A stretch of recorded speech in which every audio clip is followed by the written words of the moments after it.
Have you ever seen a face where no face should exist?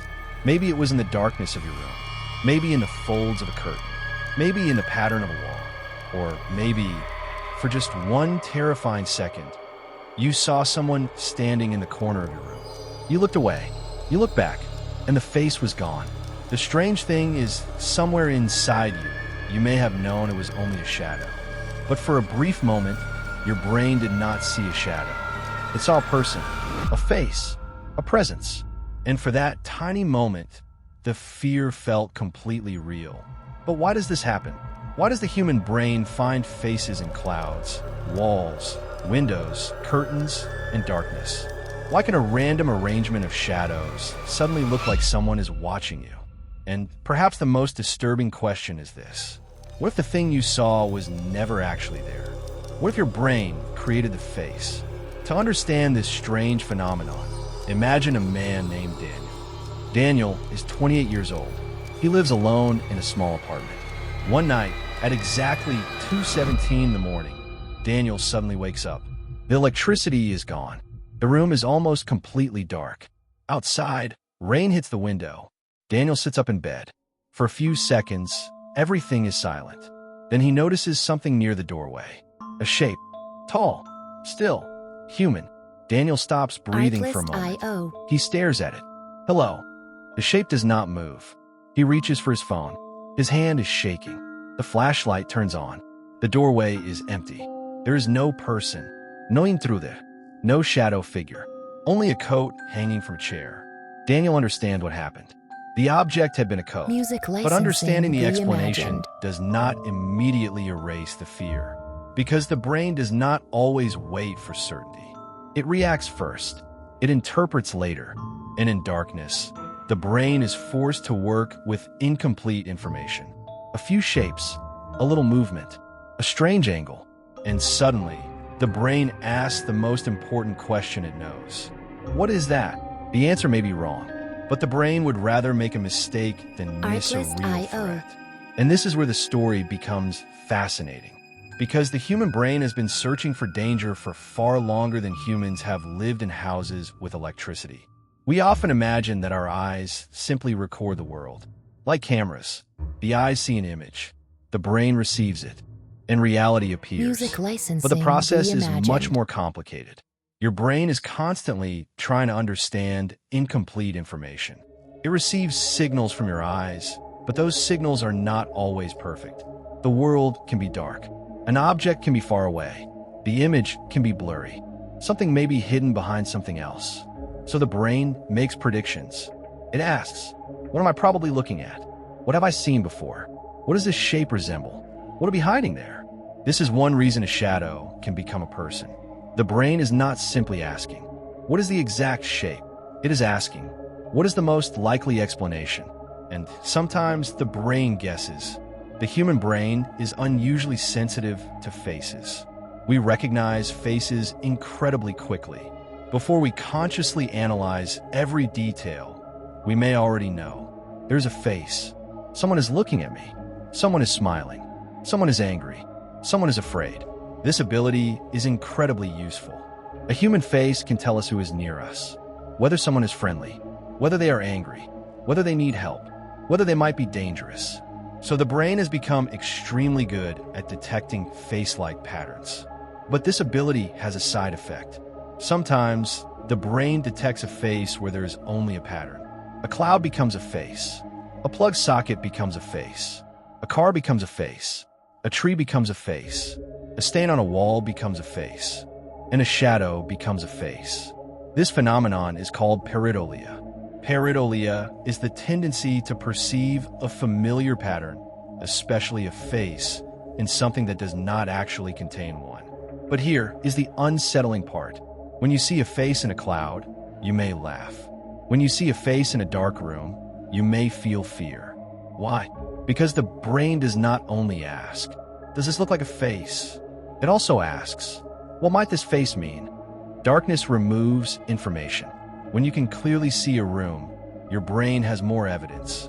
A chair is a chair. A coat is a coat. A door is a door. But when the light disappears, the world becomes incomplete. Edges become unclear. Objects blend together. Shadows merge, and the brain must fill in the gaps. Imagine walking through a forest at night. You see something between the trees. You cannot tell what it is. A branch? An animal? A person? Your brain does not calmly say. There is insufficient visual data. Further analysis is required. Instead, your body may react. Your heart beats faster. Your attention becomes focused. Your muscles prepare to move. Because throughout human history, a mistake could be dangerous. If you thought a bush was a predator and it was only a bush, you were safe. But if you thought a predator was only a bush, you might not survive. So the brain developed a tendency to be extremely sensitive to possible threats. In darkness, the brain may choose caution, and sometimes caution creates monsters. This may be one reason so many people describe seeing the same thing. A dark human figure, standing in a doorway, at the end of a hallway, beside the bed, or just outside the range of clear vision. Some people believe these experiences are supernatural. Others believe they are hallucinations. And sometimes, there may be a simpler explanation. The brain is extremely good at recognizing the human shape. A vertical object, two shoulders, a head, a dark outline. That may be enough. A hanging jacket can become a person. A coat on a chair can become a stranger. A tree can become a figure. And when a person is already afraid, the brain may interpret an ambiguous shape as a threat. But what happens when people report seeing the same kind of figure again and again? A dark silhouette, a motionless presence, a figure watching from a corner. Is that proof of something supernatural? Not necessarily. Human beings share similar brains. We share similar visual systems. We share similar fears. And sometimes, similar brains produce similar experiences. There's another strange experience that many people have felt. The feeling that someone is watching you. Have you ever suddenly felt that someone was watching you? You turn around. Nothing. You check the window. Nothing.